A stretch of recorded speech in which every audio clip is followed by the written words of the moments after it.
Gracias, pastor. Bueno, continuamos, hermanos. Miremos Timoteo 2, 11 al 15. Nuevamente, pastor Fabián, le ruego el favor que nos haga la lectura.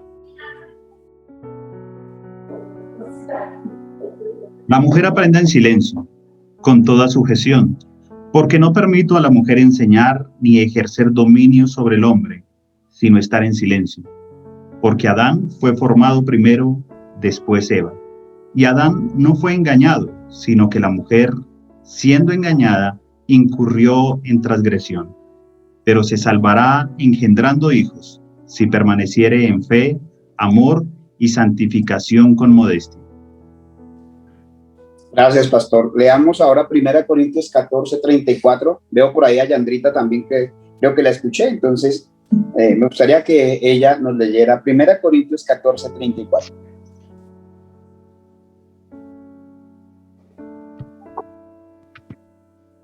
Vuestras mujeres callen en las congregaciones, porque no les es permitido hablar, sino que estén sujetas como también la ley lo dice.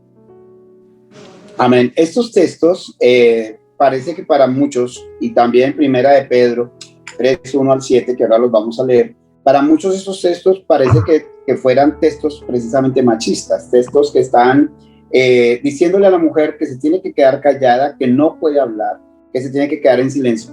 Pero es precisamente el apóstol Pedro el que nos aclara el asunto y nos permite entender la razón por la cual se nos decía o se les dice a las mujeres cristianas que tengan esta actitud.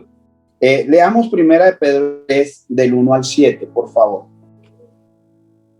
Asimismo, vosotras, mujeres, estad sujetas a vuestros maridos, para que también los que no creen a la palabra sean ganados sin palabra por la conducta de sus esposas, considerando vuestra conducta casta y respetuosa.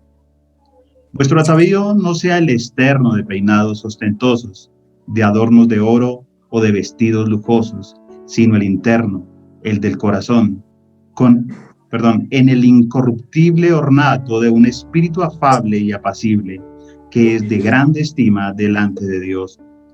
Porque así también se ataviaban en otro tiempo aquellas santas mujeres que esperaban en Dios, estando sujetas a sus maridos, como Sara obedecía a Abraham, llamándole Señor, de la cual vosotras habéis venido a ser hijas, si hacéis el bien, sin temer ninguna amenaza. Vosotros, maridos, igualmente vivid con ella sabiamente, dando honor a la mujer como a vaso más frágil y como a coherederas de la gracia de la vida, para que vuestras oraciones no tengan estorbo. Es un pasaje que es bastante diciente. La razón por la cual el apóstol aconseja cierta conducta de las mujeres es por el testimonio para poder ganar a sus maridos inconversos. Al igual, el texto que citábamos de Corintios y Timoteo, según dicen algunos estudiosos, se refiere a que Pablo sabía y conocía ciertos falsos maestros que estaban dentro de la iglesia instigando a las mujeres a rebelarse contra sus maridos, y esto venía de un movimiento que hacía parte en ese momento de la sociedad romana, donde las mujeres también ya estaban empezando a tratar de romper esa dominación, y ellas querían también hacerse partícipes precisamente. Acuerdan que la mujer romana no tenía voto, no podía votar, tampoco podía ejercer cargos públicos. Así que hay un movimiento allí donde el apóstol ve que hay cierta influencia sobre la iglesia y que puede causar daño a la unidad de la iglesia y al testimonio de la iglesia. Así que Pablo no está diciendo que la mujer no pueda ejercer un ministerio, como algunos grupos, no quiero nombrar aquí a nadie, pero algunas denominaciones prohíben que sus mujeres o prediquen o sean pastoras o ejerzan algún tipo de ministerio. Cuando nosotros vemos en la escritura que habían mujeres que eran profetisas, ¿no? Otras que eran diaconisas, otras que estaban entregadas a la enseñanza, como Aquila, cuando se nos dice que Priscila y Aquila, dándose la prioridad a Priscila de enseñar a Apolos, ¿no? Y ella fue la que lo indujo, lo enseñó, le guió por el camino, le hizo la catequesis a Apolos. Entonces vemos que esta mujer realizó un buen trabajo, porque luego Apolos llega a ser una persona muy importante dentro de la sociedad de la iglesia primitiva. ¿Qué es lo que quiero decir con esto? Que si yo descontextualizo el texto, voy a terminar diciendo que Pablo también sufría de misoginia y que Pablo era un predicador patriarcal. Ustedes se van a dar cuenta en Romanos cuántas mujeres cita, la manera como la cita, y es Pablo precisamente en Gálatas capítulo 3, versículo 28, revelándonos la verdad de lo que Pedro dice: ellas son coherederas. Pedro dice: la mujer es un vaso más frágil, así está diseñada, y es muy frágil en el sentido que es delicado, que se debe tratar con delicadeza, que se le debe tratar con amor, con afecto, y que se le debe tratar de manera muy especial. Y Pedro hace algo tremendo, dice que si usted no quiere que sus oraciones tengan estorbo, no trate mal a su mujer. Eso me parece tremendo. Oiga, no reprenda al diablo, no lo eche fuera, trate bien a su mujer y sus oraciones tendrán respuesta. Ahora, no estoy diciendo que no hay que reprender al diablo, lo que quiero decir es que a veces nosotros no seguimos el camino de la obediencia, sino que seguimos el camino de la anarquía, de la rebelión. Y el Señor dice: varones, hombres, amen a sus mujeres, trátenla con cuidado, y así sus oraciones no van a tener estorbo. Sus oraciones van a ser bien escuchadas. Ahora, aquí Pedro dice que la mujer es coheredera, es decir, que tiene el mismo privilegio, la misma herencia y el mismo regalo de Dios para ella. Yo quisiera, aunque no me han hecho la pregunta, yo quisiera responder a la pregunta que está en la mente de muchos. ¿Puede una mujer ser pastor? Bueno, pastora. ¿Puede una mujer ser líder en la iglesia? Y se lo quiero responder con Romanos capítulo 16, donde Pablo habla de una hermana llamada Febe. Romanos capítulo 16, versículo 1. Ahora vamos a ver más sobre Romanos 15 y 16, de lo que ocurre allí en esta carta y cómo Pablo hace alusión a muchas mujeres en esta porción de la escritura. Pero por ahora quiero leer Romanos 16, 1 y 2. Yandrita, por favor. Os recomiendo además a nuestra hermana Febe, la cual es diaconisa de la iglesia en Cencrea, que la recibáis en el Señor como es digno de los santos, y que la ayudéis en cualquier cosa que necesite de vosotros, porque ella ha ayudado a muchos y a mí mismo. Amén. Sí, ahora vamos a leer otros textos, pero hermanos, ¿qué dice Pablo de Febe? Que era una diaconisa.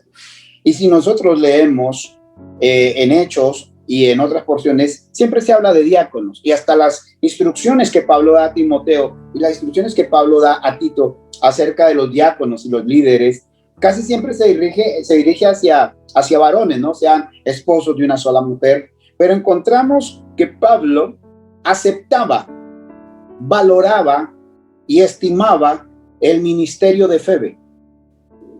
Nunca dijo que ella estaba mal, dijo que estaba bien lo que hacía, y parece ser, según algunos estudiosos, que Febe era esa hermana de confianza con la cual Pablo estaba enviando recursos a la iglesia en Jerusalén.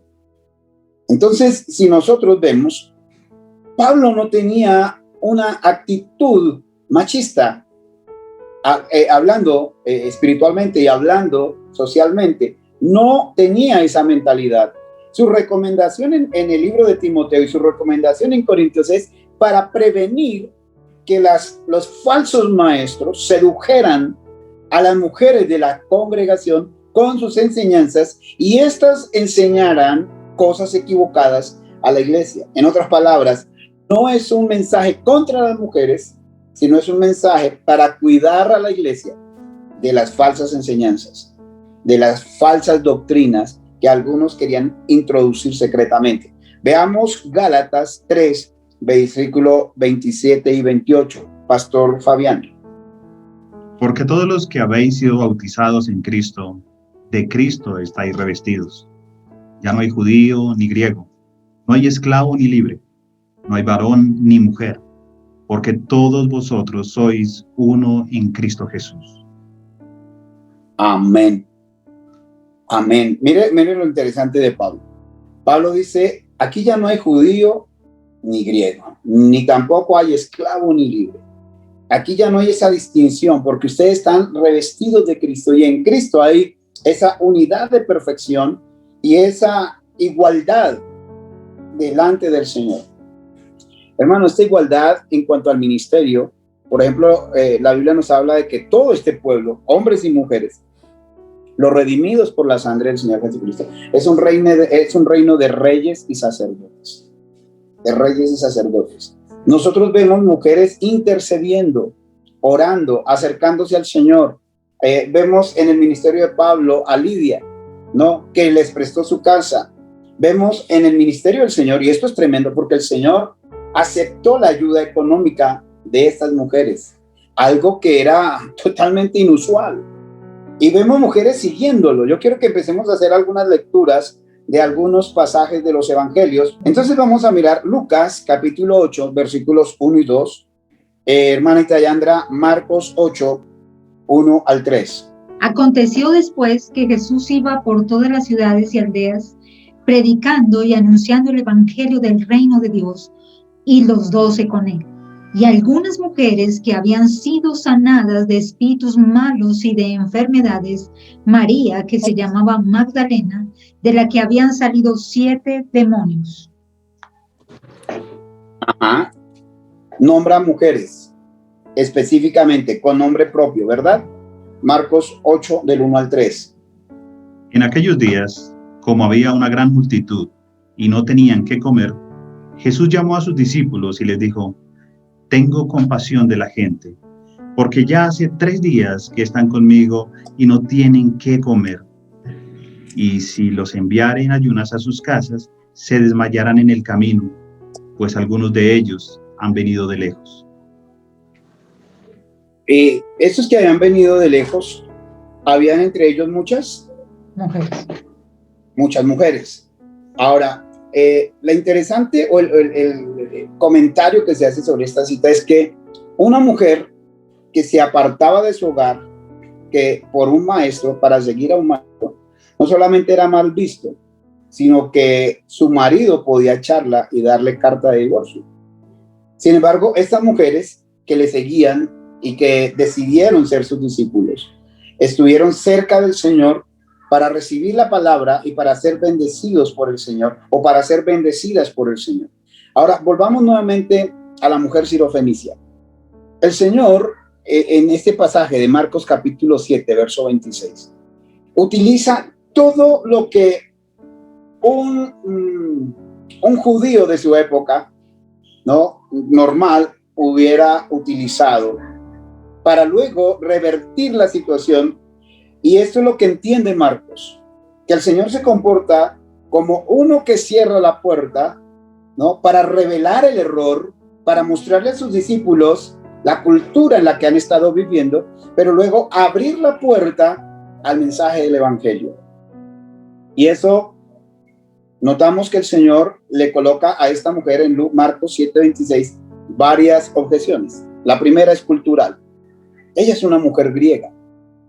Ella es una mujer griega. Sabemos que Jesús no tenía esos conflictos, porque cuando en San Juan capítulo 4 habló y yo quiero hacer el contraste, porque en las dos mujeres hay una discusión teológica.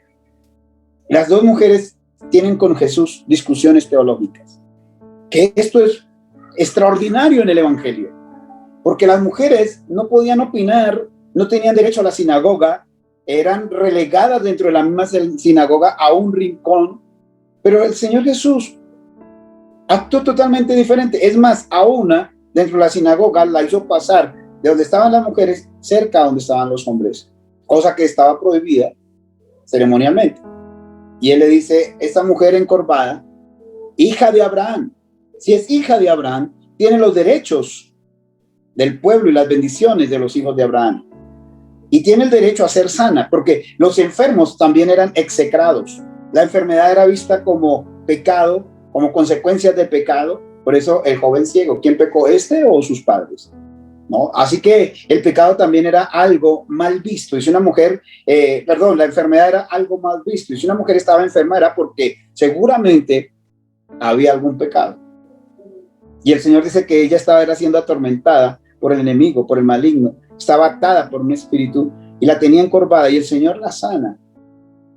El Señor la sana en la sinagoga, lo cual es una manifestación abierta contra esta cultura patriarcal y machista. Y esto es lo que los ofende. Dice, ¿por qué no vienen otro día para ser sanados? ¿Por qué tiene que ser hoy? ¿No? Era la situación. El Señor fue rompiendo esos esquemas. Con la mujer samaritana, el Señor rompió también 4 esquemas. Las mujeres no hablaban con un hombre. Estaba prohibido que una mujer hablara o se le dijera a un hombre. Y también estaba el problema racial, porque judíos y samaritanos no se tratan.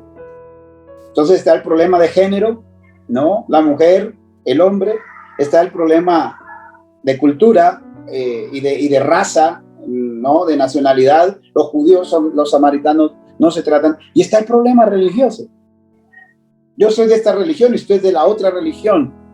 El Señor no se enfrascó en ese tipo de conflictos. El Señor no se dejó enredar. Por eso yo veo que la enseñanza de la sirofenicia, realmente lo que el Señor quiere es develar, mostrar lo que pasaba con los judíos y sus discípulos y la cultura que ellos habían recibido y cómo ellos tenían que romper el molde como Él lo había roto. Como Él lo había roto. Así que, primero, hablando con la samaritana, Él rompe todos estos moldes culturales, ¿no? Le dirige la palabra, le habla, ella entra en un diálogo teológico, ¿de dónde debemos adorar? El Señor le responde, pero a mí me sorprende algo, hermanos. Con la samaritana hay algo que me parece maravilloso de Jesús. En ningún otro, y a ningún otro, ni siquiera las autoridades judías, todavía les había dicho que Él era el Mesías. Ni siquiera a sus discípulos. Todavía ellos no sabían que Él era el Mesías. Y ella le dice, Señor, cuando venga el Mesías, Él nos enseñará todas estas cosas. Y Él le dice, mujer, yo soy. Esta es la primera que le revelo un gran secreto de parte del Padre que me fue dado. Yo soy el Mesías. Y esta mujer lo creyó. Y ella va y dice, oigan, venga, hay un hombre que me ha dicho todo. ¿Será el Mesías? Eso es sorprendente. Como es sorprendente lo que encontramos en Mateo y en Marcos y en Lucas, en los capítulos 28, 16, acerca de la resurrección. Porque es a las mujeres a las que el Señor se aparece primero. Y es a María de Magdala a la que el Señor le da la encomienda de ir y llamar a sus discípulos, y también le da el trabajo de edificar con la predicación del Evangelio, porque ella se haría entonces, y no solamente ella, sino todas estas mujeres, se harían portavoces de la resurrección de Cristo. Como testigas de la resurrección, debían de ser portavoces del milagro de la resurrección. En ningún momento el Señor les mandó callar su resurrección. Por tanto, a la pregunta, ¿puede una mujer ejercer el ministerio que Dios le otorgue? Sí, completamente y en completa libertad, siempre y cuando lo haga dentro del orden eclesiástico, eclesial que se manda, para que la mujer esté sujeta al igual que el varón. Pero ella puede ejercer un ministerio, ella puede desarrollar un ministerio, porque en Cristo Jesús, y Cristo lo demostró, la mujer puede llevar el mensaje del Evangelio con la misma igualdad que lo llevan sus discípulos. Cuando una mujer viene al Señor, ella ha comprado un frasco de alabastro, se arrodilla a los pies, hace lo mismo que hizo la samaritana y hace lo mismo que hizo la sirofenicia, rompe el molde tradicional de la sociedad patriarcal y toca al maestro, cosa que estaba prohibida. Pero en Marcos se nos dice que esta mujer era no de muy buena reputación y que Simón dice, si este fuera profeta sabría qué clase de mujer es esa. Pero el Señor ignora los pensamientos de este hombre, lo confronta en la situación, recibe la adoración como un acto profético sobre su muerte y resurrección, porque esta mujer está profetizando la muerte y resurrección de Cristo. Y él dice que donde quiera que se predique este evangelio, se contará lo que la mujer hizo. O sea, se dará testimonio de la fe de ella. Eso es ser testigo de Cristo. Y si eso no es ejercer ministerio, entonces no sé qué sea ejercer ministerio. Pero la mujer estaba profetizando simbólicamente a través de este ungimiento, el ungimiento del Mesías en su muerte y en su resurrección. Y el Señor dijo que donde quiera que se predicara este evangelio, esta historia, por la importancia que tiene en lo tocante al Mesías, esa historia se contaría en todo lugar, la historia de esa mujer. Así que yo vuelvo a la Fenicia. La mujer viene y le dice: Señor, por favor, mi hija está atormentada. Ella lo llama hijo de David, y precisamente el Señor se mantiene a cierta distancia cuando ella utiliza ese término. Y le dice: Señor, hijo de David, ten misericordia de mi hija que está poseída por un espíritu malo. El Señor le dice: mujer, no le responde. Primero no le responde, es decir, la ignora completamente. Los discípulos, pensando que Jesús es el clásico judío, despídela, nos está molestando. Pero yo creo que el impulso que el Espíritu Santo estaba colocando en esa mujer, y que el Señor sabía que era del impulso del Espíritu, porque Él alaba la fe de ella. Y la fe no puede venir si el Espíritu de Dios no la ha activado en el que ha escuchado de Cristo. Dice que ella había oído del Señor. En Juan dice: nadie puede venir a mí si el Padre no se lo otorga. O sea que el Señor sabe lo que está ocurriendo, pero el Señor tiene que llevarla a una situación donde ella rompa completamente su incapacidad, ¿no?, cultural, étnica, religiosa, y se pueda acercar al Señor en la dimensión que ahora el Señor puede recibirla. El Señor no quiere recibirla bajo la cobertura y el manto del judaísmo, donde ella era menospreciada, tenida en poco, sin derechos y tratada como un perrillo. Eso es lo que los discípulos aprenden. Eso es lo que los discípulos pueden ver después de la experiencia y bajo las palabras de Jesús. Ahora, la mujer le dice: Señor, por favor, ayúdeme. Y él no le contesta. Ella sigue clamando. Los discípulos dicen: mándenla acá porque da voces detrás de nosotros. Y el Señor le dice: mira, mujer, la verdad, no le puedo dar el pan de los hijos, porque no es bueno darle el pan de los hijos a los perrillos. La trata como un judío trataría a un gentil, pero también como un judío trataría a una mujer. Eres un perrillo y lo que yo te doy son sobras. Y entonces es cuando la mujer dice: Señor, pero aún los perrillos pueden comer de las migajas que caen de la mesa de sus amos.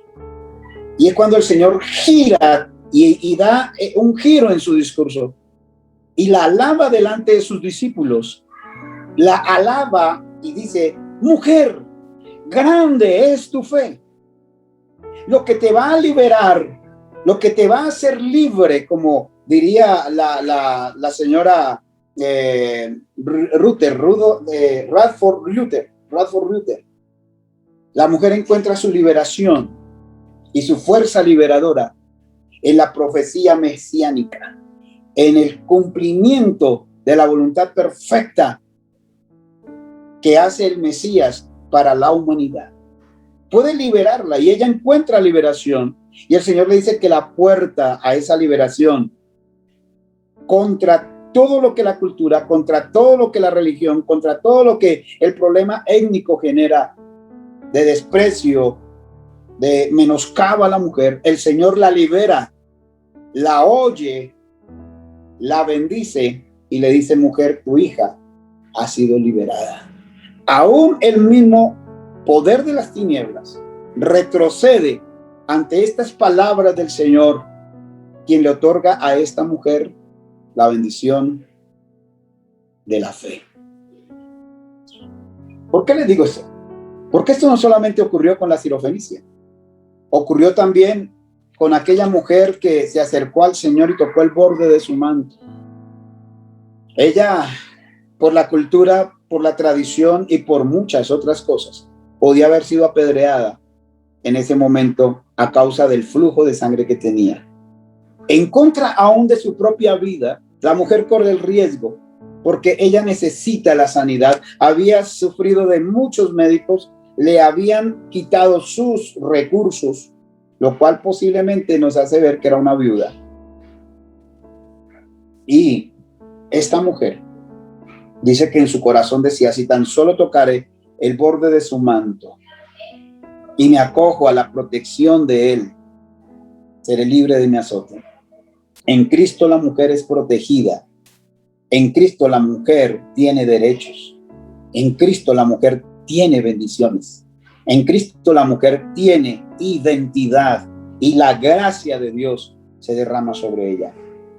Así que, hermanos, esta mujer se acerca y el Señor siente que poder sale de ella, lo cual quiere decir que esto es aprobado también por el Padre.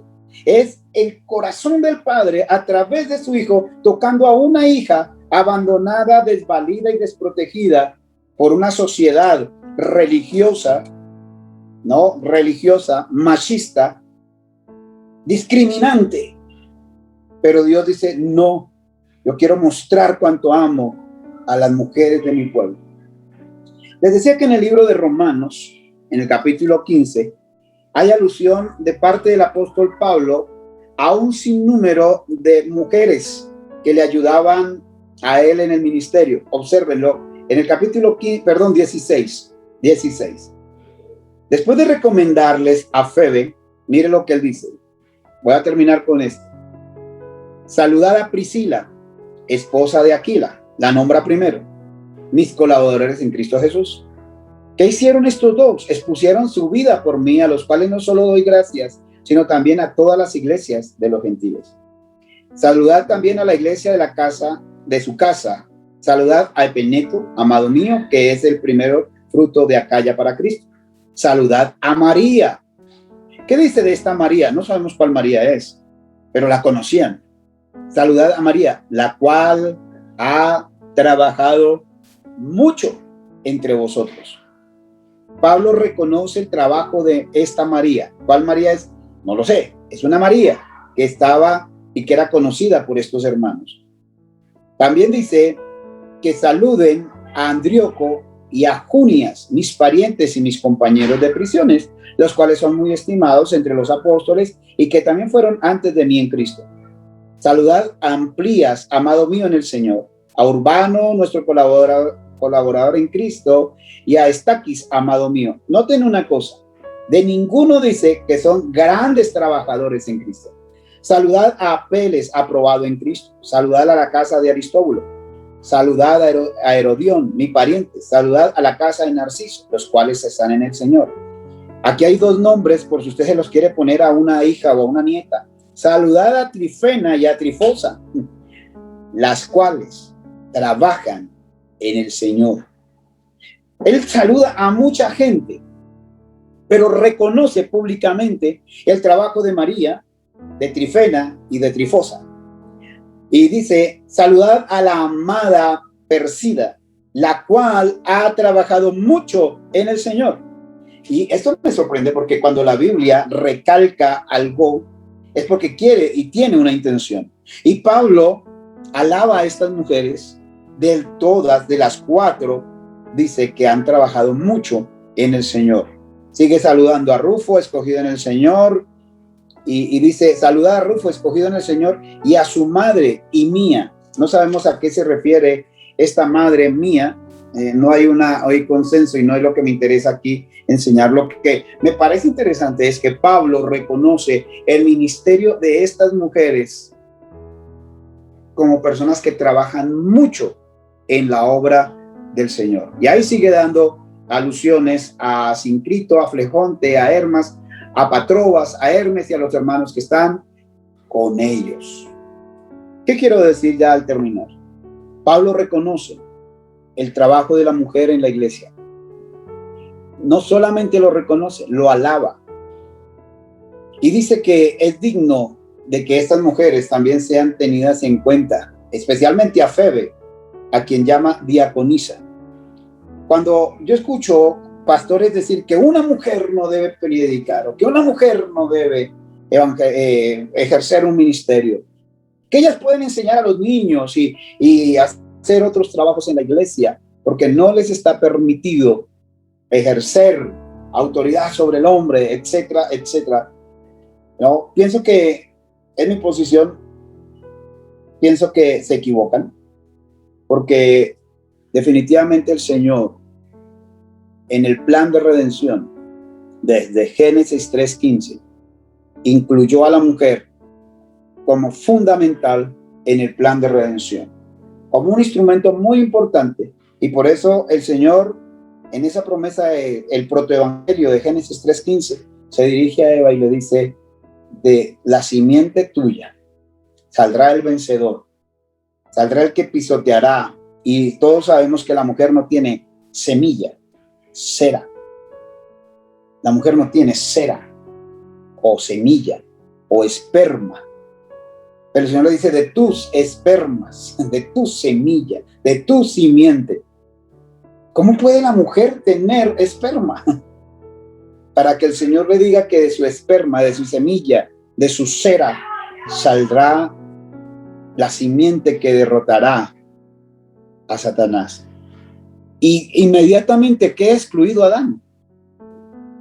Entonces esto me hace entender que realmente el plan de redención incluye el levantamiento, la redención, la restauración de la mujer como un factor importante para la humanidad y para el plan de redención, que es lo que Dios quiere que nosotros entendamos. Gracias, Pastor Fabián. Gracias, Pastor Ayandra. Les agradezco esta invitación. Dios me los bendiga a todos los hermanos que se congregaron y se reunieron en este momento. Si no está de acuerdo con algo, tranquilo, no tiene por qué estar de acuerdo conmigo. Yo simplemente soy un portavoz de un pensamiento. No estoy defendiendo una posición. Creo que es lo que la Biblia trato yo de entender. Simplemente soy un estudiante de la Biblia como usted. Soy alguien que depende de lo que el Espíritu Santo le enseñe. Y ese no es mi tema, como les decía al principio, no es mis fuertes, pero en lo poco que uno puede estudiar, leer, desarrollar y lo mucho que el Espíritu Santo le puede hacer entender, creo que solamente quiero ser ese instrumento donde Dios pueda utilizarnos. A todos bendiciones, Dios me los guarde. Muchas gracias.